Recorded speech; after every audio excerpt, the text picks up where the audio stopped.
E é por isso que vai passar então a nossa aula. Vemos ali a garantia de qualidade e as especificações de qualidade também que estão aqui inseridas. Começando pela garantia de qualidade, ou seja, analisando como é que o nosso resultado pode ser validado, pode ser válido, o que é que tem que cumprir? Tem que haver um cumprimento dos requisitos pré-analíticos. O que é que isso envolve? A própria colheita, o transporte e a triagem dessa amostra. E serve para quê? Para minimizar a influência de variáveis pré-analíticas e também para garantir a qualidade de uma amostra. Para um resultado também ser válido, é necessário que haja um correto funcionamento dos equipamentos.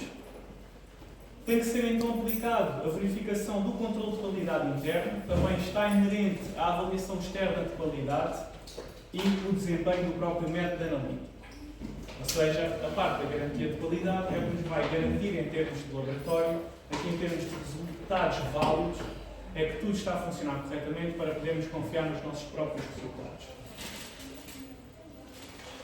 Ou seja, e para tal, podemos aqui falar do controle de qualidade interno e da avaliação externa de qualidade, que são estes dois tópicos aqui, sendo que um, por sua vez, pretende impedir que haja imprecisão nos resultados e o outro que haja inexatidão. No entanto, a própria avaliação externa de qualidade acaba por funcionar em conjunto e tenta evitar que a própria inexatidão e imprecisão estejam associados aos resultados.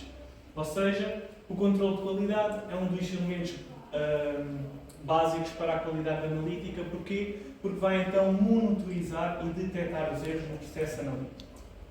E já vamos perceber de que formas é que podem ser feitas. Ou seja, associado a essa parte da inexatidão e da imprecisão, podemos então falar sobre o erro sistemático e o erro aleatório.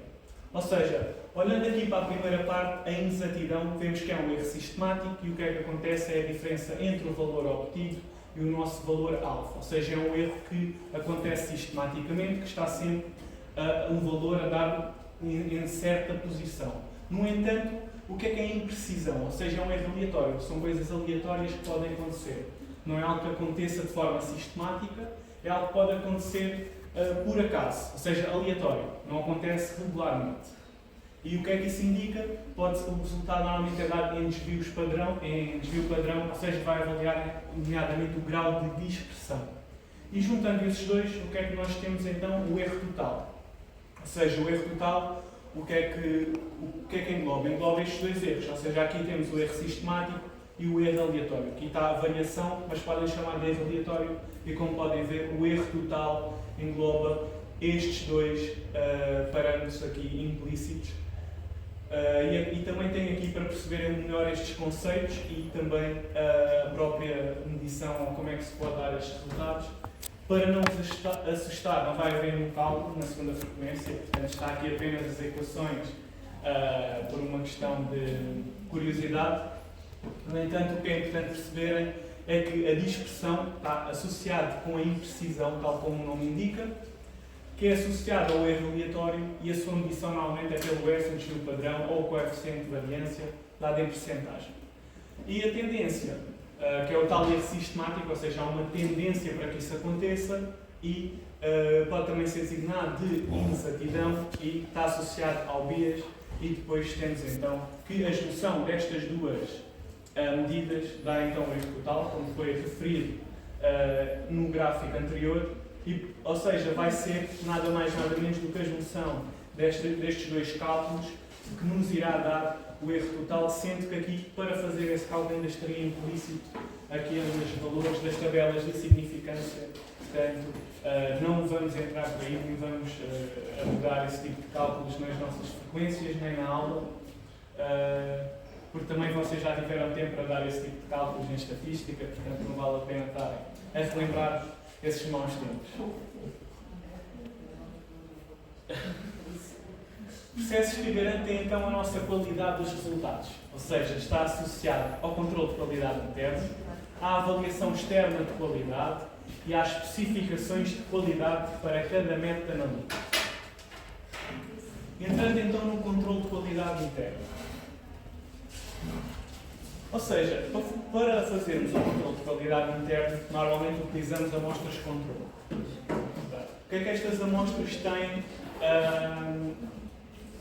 em relação a uma amostra dita normal, ou seja, o que é a diferença? Essa amostra é semelhante às amostras humanas, ou seja, a sua matriz, a sua componente é igual.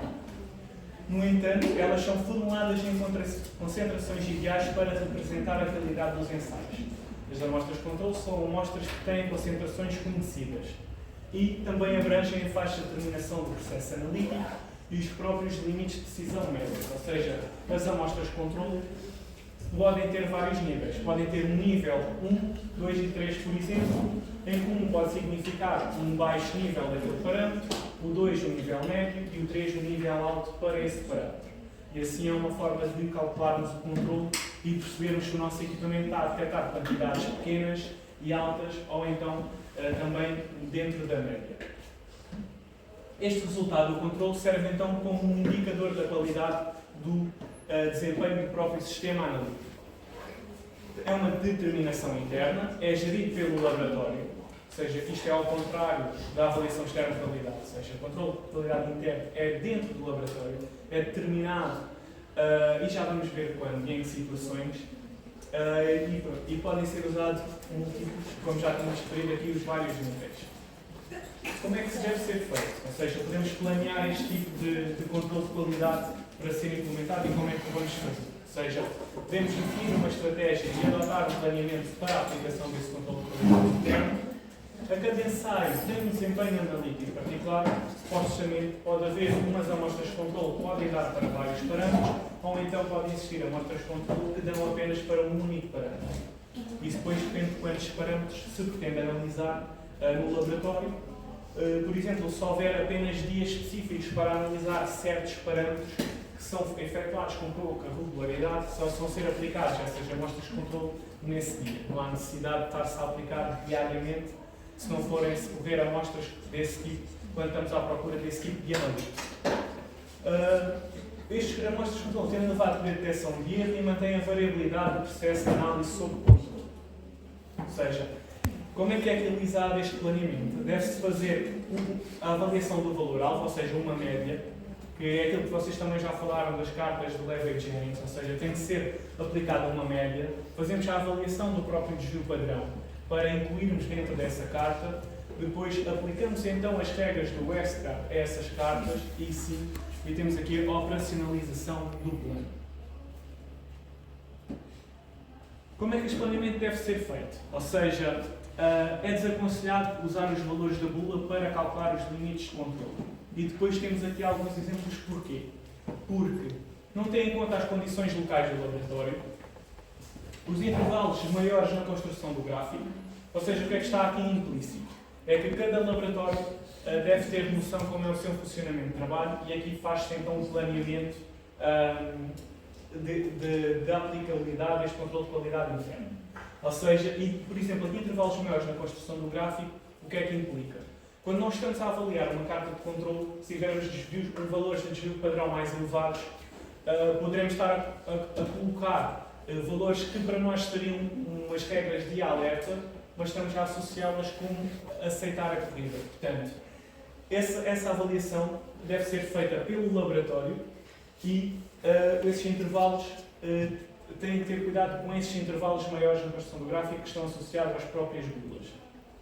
O que acontece relativamente a isso é que tem uma menor sensibilidade do controle e há uma diminuição da capacidade de erros, como estava a explicar pela distância do desvio padrão dentro das próprias cartas. Além disso, podemos referir aqui os próprios valores da média móvel. Média móvel porquê? Porque ela é recalculada, o valor médio vai sendo recalculado ao longo dos dias de trabalho. E o que é o pretendido? É acompanhar as mudanças de comportamento no controle e avaliar as variações reais dos sistemas analíticos. E aqui temos um exemplo de uma carta de Leverage Jennings, ou seja, como é que ela é obtida? O equipamento emite automaticamente os resultados do controle, ou seja, o controle é colocado no equipamento, o equipamento lê esse controle e vai-nos dar um resultado que vai aparecer então na carta. E depois é que nós vamos interpretar essa carta de acordo com as regras de Leverage Jennings. Aqui temos só apenas um exemplo, como podem ver temos a tal dita média e depois temos mais um desvio padrão, mais 2 desvios padrões e mais 3 e temos aqui ao contrário menos 1, menos 2 e menos 3.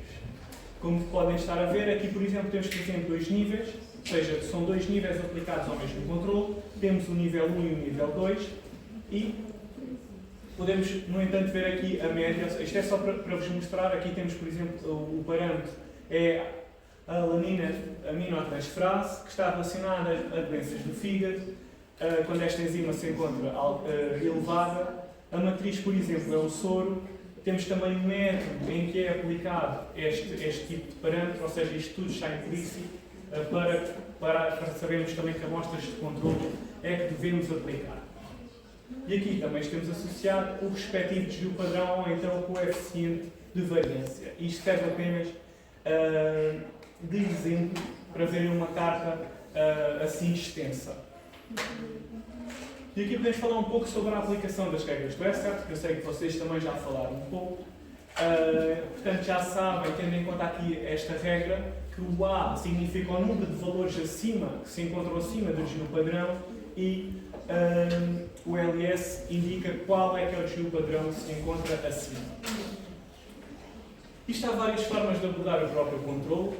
Eu sei que existem outros estudos na literatura, vão encontrar se calhar parâmetros diferentes.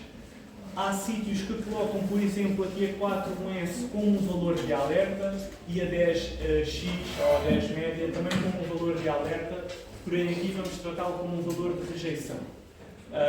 Vão encontrar provavelmente estas duas formas na literatura, se forem pesquisar. No entanto, aqui para esta situação vamos utilizar este tipo de esta aplicabilidade. Ou seja, o que é que se propõe aqui é que se o resultado for um valor acima dos dois padrões, é que podemos aceitar a corrida. Caso contrário, se não tiver, podemos aceitar a corrida. Se sim, podemos ver então que outras regras é que podem estar a ser violadas. No entanto, se qualquer uma destas regras esteja inerente, elas vão ser regras de rejeição para essa corrida analítica. Aqui temos alguns exemplos para dar a entender melhor então o que é que indica um desvio padrão acima ou 1 ou 2. Por exemplo, neste caso temos um valor acima de 3 desvio padrões, que é uma regra de rejeição da corrida. Ou seja, temos aqui a média, temos aqui a linha do menos 3 desvio padrão e encontra-se um valor acima dessa linha.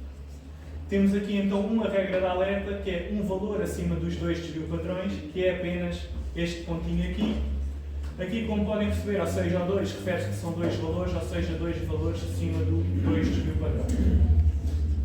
Aqui, por sua vez, o R4S significa que há uma distância de 4, ou seja, de um valor ao outro valor de 4 desvios padrões. E, portanto, também se deve rejeitar a corrida. E aqui é, por exemplo, 4 valores dentro do 1 desvio padrão e aqui são 10 valores dentro do mesmo lado da média. Ou seja, a grande maioria são para rejeitar a corrida. No entanto, cada regra, isto são regras básicas porque existem outras regras do ESCAT a aplicar, podem perceber que estas próprias regras básicas estão associadas aos tipos de erros. Ou seja, se é um erro aleatório, se é um erro sistemático. Ou seja, como podem ver, aqui foi um valor que foi acima dos 3 desvios padrões. Ok, é um erro aleatório. Aqui, no entanto, podemos assumir, ou seja, 2 valores que estão acima. Podemos assumir que é um erro sistemático, ou seja, provavelmente ele vai continuar a acontecer, ou seja, tem uma tendência. Neste caso, ou seja, nós tivemos um erro deste lado do desvio padrão e depois temos 4 desvios padrões no outro valor do controle, ou seja, é um erro aleatório. Neste caso, temos os valores sempre do lado de um desvio padrão, acaba por ser um erro sistemático, ou seja, existe uma tendência. Como podem ver, nestes casos existe sempre uma tendência, que eles estejam sempre do mesmo lado. Quando esses pontos variam sem haver um tipo de tendência, percebemos que foi algo aleatório e não correto. E depois temos também aqui alguns exemplos que vão vir no próximo slide. Ou seja, em termos, se essa regra for violada, o que é que acontece? Temos que identificar e corrigir a própria causa. Temos que fazer uma nova determinação para verificar se esse erro foi corrigido, ou seja, voltamos a passar os controlos e tentamos perceber se esse valor controle vai continuar, vai voltar para a média, que é o que nós pretendemos, ou se vai ser outra vez um valor muito discrepante. E também devemos então documentar a ação corretiva como forma de evidência das próprias ações tomadas. Se a regra for aceita, ou seja, vemos que é uma regra de alerta e podemos aceitar a corrida, o que é que acontece? Damos início então à corrida analítica, podemos validar esses resultados e deve-se completar a rastreabilidade dos processos relativamente à troca do lote de reagente, à calibração, manutenção preventiva, formação e troca do operador.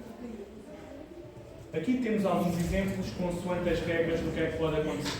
Ou seja, se nós formos avaliar um erro sistemático, o que é que pode dar origem a esses tipos de erros? Perda da estabilidade dos reagentes, um armazenamento inadequado, mudança dos lotes de reagentes, ou seja, quando mudarmos esse lote e tivermos de usar sempre esse reagente no novo lote, vai ser sempre um erro sistemático, o valor vai ser sempre igual, mudança da temperatura ambiente, a deteriorização das fontes de luz, dos próprios equipamentos que fazem a própria medição, a própria calibração e a própria inexperiência do operador. E associado, aqui em forma de quase resumo ao que existe, ou seja, o erro sistemático está associado a estas regras básicas do STR. Depois temos erros aleatórios, ou seja, como erros aleatórios, o que é que pode ser? Variações bruscas no sistema de leitura, as próprias criptagens, ou seja, não é algo que uma pessoa pode fazer ou que outro operador possa fazer repetidamente, temperatura instável de incubação ou energia elétrica instável, ou seja, a própria corrente elétrica pode provocar essas variações bruscas nos próprios equipamentos. Portanto, acabam por ser erros aleatórios que depois acabam por eles próprios voltar tudo ao normal. Com que frequência é que se devem ser aplicadas essas amostras de controle? No início de uma corrida analítica, ou seja, normalmente no início de cada turno, que vão começar a fazer as amostras, são passadas as amostras de controle novamente. O ensaios com maior número de amostras, se for feita uma calibração, deve ser feita então a aplicabilidade das amostras de controle. Se for aplicada uma intervenção técnica do equipamento ou uma mudança de lote dos reagentes, seja o controle de qualidade interno, quando nós passamos os nossos controles, vamos perceber se, tendo em conta que as concentrações estão conhecidas, se a nossa amostra de controle, se o nosso equipamento detectou realmente as concentrações que é suposto obter, que é suposto dar àquele controle. Se isso acontecer, significa que as nossas amostras que vão estar a ser analisadas, os resultados são fidedignos porque sabemos que o próprio equipamento está a detectar a concentração do analítico nas próprias amostras. Associado a isso, podemos falar da métrica sigma. Ou seja, a métrica sigma mede a capacidade do processo em trabalhar sem erros. O que é que vai analisar? Basicamente serve também para avaliar o próprio desempenho, o próprio controle de qualidade interna. E como é que a sigma pode ser calculada? Temos aqui um exemplo que é através do erro total admissível, que é calculado pelo próprio laboratório e temos alguns parâmetros nacionais, menos o BIAS a dividir pelo controle de variação. Também não é preciso saber a fórmula, mas fica aqui para perceberem de onde é que surge este valor sigma. E o que é importante saber? É que uma métrica sigma acima de 6 significa que há uma maior eficiência e eficácia no processo. No entanto, valores abaixo ou iguais a 6 indica que há um menor desempenho analítico. E através desta tabela podemos perceber porquê. Ou seja, o nosso objetivo é que o valor seja acima de 6 sigma. E porquê? Porque o nosso poder de detecção de erro vai de 95% a 100%. Ou seja, se houver algum erro durante a análise das nossas amostras, nós conseguimos detectar esses erros. E não deixamos passar no falso positivo ou no falso negativo. E, para tal, também temos aqui a frequência de passagem dos controles diariamente. Aqui, como podem ver, há uma tendência crescente. Significa que, se esse valor for acima, temos uma grande capacidade de detecção de erro e podemos passar menos controles. Porque estamos numa boa escala. No entanto, vamos ver aqui o oposto. Se tivermos um valor abaixo de 2 sigma, o que é que acontece? O nosso poder de detecção de erro é baixo, ou seja, há uma maior probabilidade de nós os nossos resultados não serem tão fidedignos ou de podermos dar um falso positivo ou algo falso negativo. E, portanto, aqui depois o que acontece é que devem ser passados vários controles diariamente, porque não sabemos até que ponto é que depois esse próprio equipamento está a dar resultados que não sejam confiáveis. E é aqui que, ou seja, o resultado sempre obtido é um acima de 6 sigma. Agora, falando um pouco da avaliação externa, ou seja, o controle de qualidade interno é aplicado por nós em laboratório para sabermos se os nossos resultados são confiáveis e também advém da própria, da própria montagem do sistema de gestão de qualidade. A avaliação externa de qualidade, como vos tinha dito, estava um pouco mais associado à inexatidão. E porquê? Porque o que é enviado para o laboratório são amostras com valores conhecidos, mas neste caso, a amostra de controle, o laboratório tem a bula e sabe a concentração conhecida. No entanto, numa amostra externa, nós temos a amostra, mas não sabemos a concentração conhecida. Ou seja, o objetivo de uma amostra externa é que nós apliquemos como se fosse uma amostra normal de rotina, aplicar os mesmos processos. E o que é que acontece é, aplicamos o mesmo processo, colocamos no equipamento e depois o que se faz é enviar esse próprio resultado da amostra externa, nós não sabemos qual é o resultado, para o laboratório que nos enviou a amostra. E vai ser esse laboratório que vai enviar a avaliação, porque esse laboratório já conhece a concentração dessa amostra e, sendo assim, consegue perceber se nós estamos ou não a aplicar e a dar resultados confiáveis. Ou seja,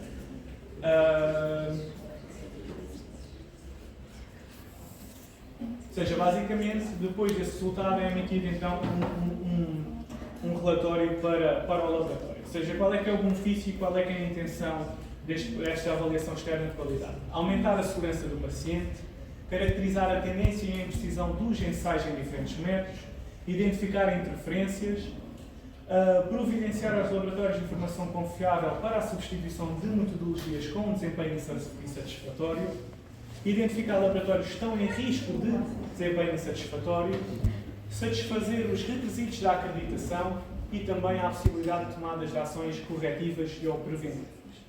Ou seja, como é que a avaliação é feita? A própria entidade externa de qualidade tem um índice do desvio padrão. Ou seja, esse índice de desvio padrão é calculado através da média do laboratório mais a média do grupo, dividir pelo desvio padrão do grupo.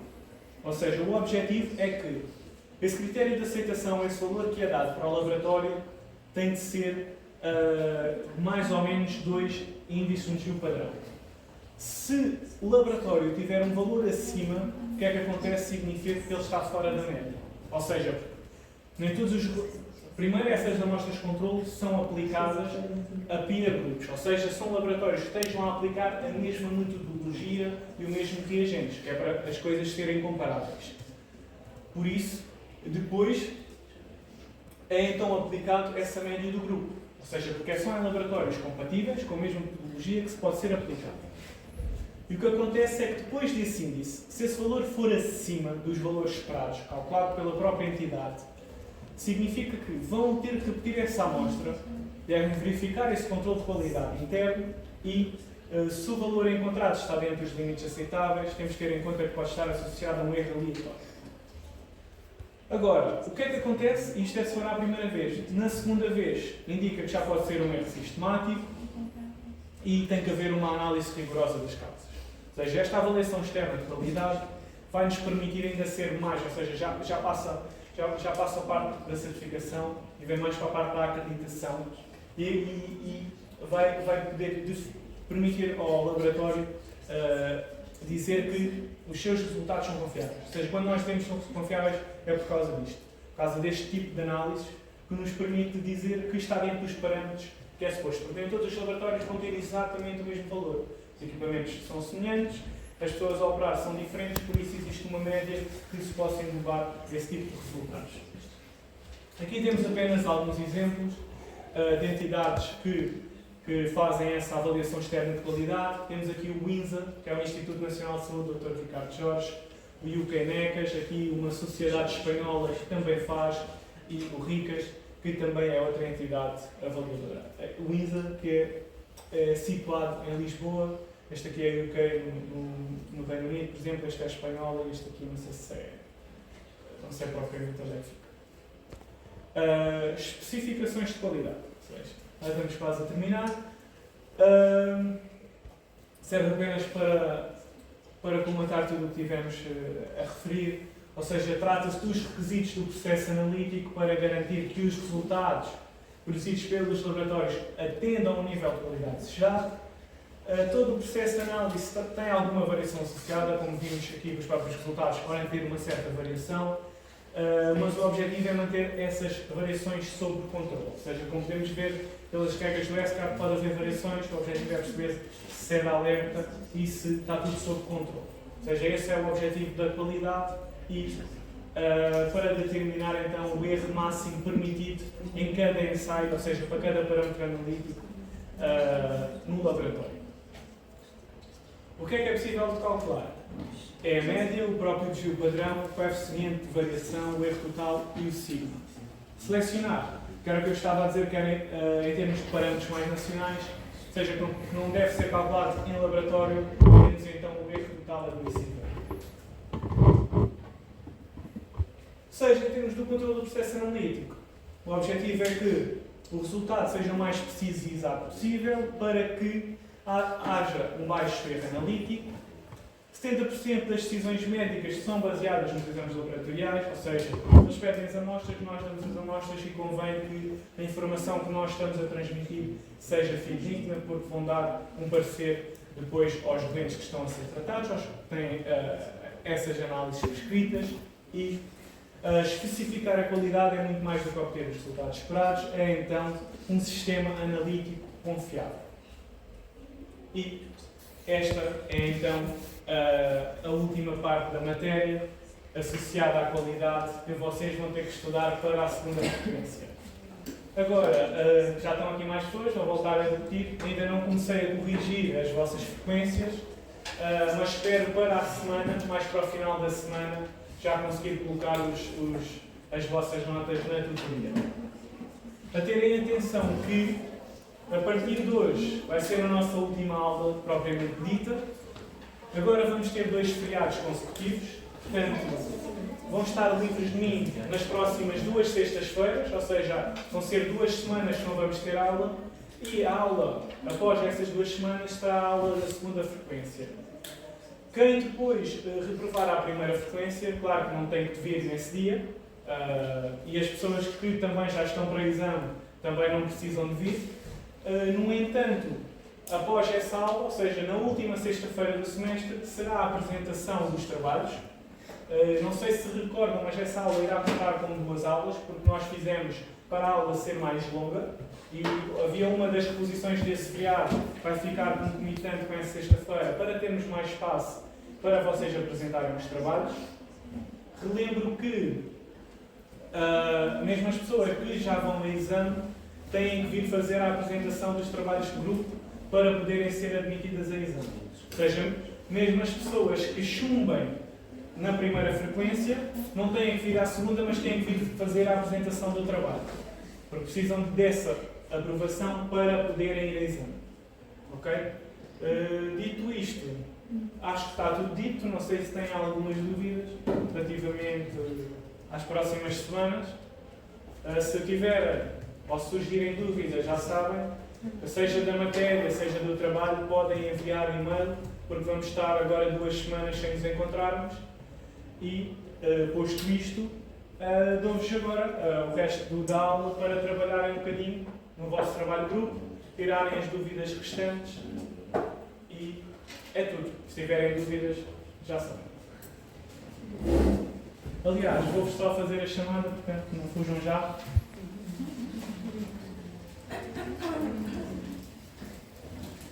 Isabel, está na aula? Rodrigo. Cristiano. João. Tatiana. Camila. Robin. Rebeca está. Carolina Nogueira. Carolina Rocha. Sofia Marques. Diogo Gago. Michael. Rita Martins. Ariane. Fabiana. Joana Moreira. Carlota. Guilherme. Beatriz. O Rubem. A Ana. A Cristiana. A Lara Bernardo. Carolina Nunes. Matilde Toca. Lara Paulo.